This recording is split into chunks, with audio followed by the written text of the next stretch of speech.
Bonjour et bienvenue. Donc on continue avec les vidéos basées sur les exemples du poly de cours de maths 126 d'étude des fonctions d'une variable réelle. Donc là on va traiter l'exemple de recherche d'une asymptote oblique pour une fonction donnée. Voici la fonction en question pour laquelle on va chercher une asymptote oblique éventuelle en plus l'infini. On va commencer par regarder quelle est sa limite en plus l'infini d'abord. Donc là, ici, on a une somme de 4 termes.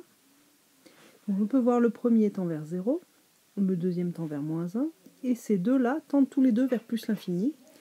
Au final, on a assez facilement que la limite en plus l'infini de la fonction f est bien plus l'infini. Donc là, on est tout à fait en droit de se demander s'il y a une asymptote oblique ou pas. Donc on va commencer comme dans le cours à regarder d'abord, premièrement, quelle est la limite du quotient f de x divisé par x. Donc on forme ce quotient et on va le séparer en une somme de 4 quotients et regarder un par un qu'est-ce que ça donne. Alors le premier, ça nous donne 2x sur x, c'est-à-dire 2. Le deuxième, racine de x divisé par x, ça nous donne, en simplifiant par racine de x, ça nous donne racine de x. Ensuite on a moins 1 sur x, et ensuite on a plus 3 sur xx, c'est-à-dire x carré. À ce stade-là, cette chose-là tend vers 0, cette chose-là tend vers 0, cette chose-là aussi. Au final, on a assez facilement que tout ça tend, quand x tend vers plus l'infini, vers 2. Donc on passe à la deuxième étape pour la recherche de l'asymptote oblique, c'est on regarde si f de x moins 2, ce qu'on a trouvé, fois x, est-ce que cette chose-là a une limite en plus l'infini? Alors, qu'est-ce que ça fait ça? Les deux x s'enlèvent, il reste racine de x, moins 1 plus 3 sur x.